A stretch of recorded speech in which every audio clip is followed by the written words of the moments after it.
بہروں کی انجمن میں نگا درد کی غزل، اندھوں کو مت دکھا گریباں پٹا ہوا۔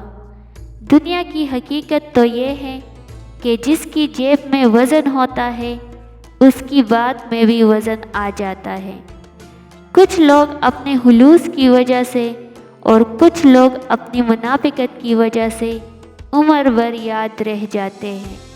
کوشش کریں کہ آپ کی پہچان اچھے کردار کی وجہ سے ہو۔ راہ کی دشواریاں منزل کے قیمتی ہونے کی علامت ہوتی ہے۔ اللہ کی مرضی اس کا پزل ہے۔ اپنے آپ کو اس کی مرضی پر چھوڑ دو۔ جب گھریلو فیصلے کرنے کے لیے باہر کے بندے کی ضرورت پڑ جائے تو سمجھ لیں کہ آپ کا خاندان تباہ ہو چکا ہے۔ شکوہ کم اور شکر زیادہ کرو، زندگی بہت ہی آسان ہو جائے گی۔ بدترین منافقت جانتے ہو کیا ہے؟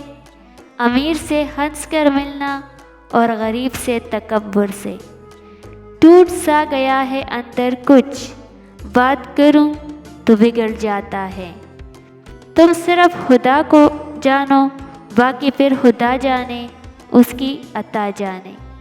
نگاہ شوق کو حیرت میں ڈالنے کے لیے طرح طرح کے تماشے دکھائے جاتے ہیں۔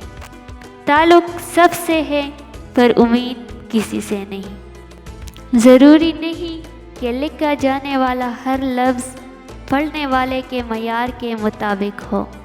لکھنے والا اپنی کیفیت میں ہوتا ہے۔ زمانے سے الجھنا بھی اچھا نہیں، مگر یہاں حد سے زیادہ بھی شرافت مار دیتی ہے۔ ہمدردی، محبت، دوستی، رہنمائی یا مدد، یہاں کوئی ایسی نشانی ضرور چھوڑ جائے جو یہ بتاتی رہے کہ آپ اس راہ سے گزرے تھے۔ اگر تم اڑ نہیں سکتے تو بھاگو، بھاگ نہیں سکتے تو چلو، چل نہیں سکتے تو رینگو، لیکن آگے بڑھنا نہ چھوڑو۔ خاموشی میں راحت ہے۔ لفظوں کا سفر انسان کو تھکا دیتا ہے۔ تو نے تو رلا کے رکھ دیا اے زندگی، جا کے پوچھ میری ماں سے کتنے لاڈ لیتے ہم۔ انسان نے اگر آفات یا مکافات سے سبق حاصل کیا ہوتا تو آج دنیا کا نقشہ کچھ اور ہوتا۔ بیٹیوں کو اپنی جنگ خود لڑنی پڑتی ہے، چاہے وہ کردار کی ہو یا اعتبار کی۔ اگر آپ یہ سیکھ جائیں کہ کیا نظر انداز کیا ہے تو زندگی خوبصورت ہو جائے گی۔ جب کوئی تلخ کی بجائے خاموش ہو جائے تو جان لے کہ اس نے زندگی کی بہت سی حقیقتوں کو اپنے سامنے مرتے دیکھا ہے۔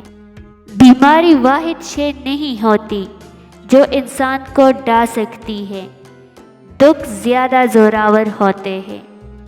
ہماری بزدلی مشہور ہے سارے زمانے میں کہ ہم بدلہ نہیں لیتے، خدا پر چھوڑ دیتے ہیں۔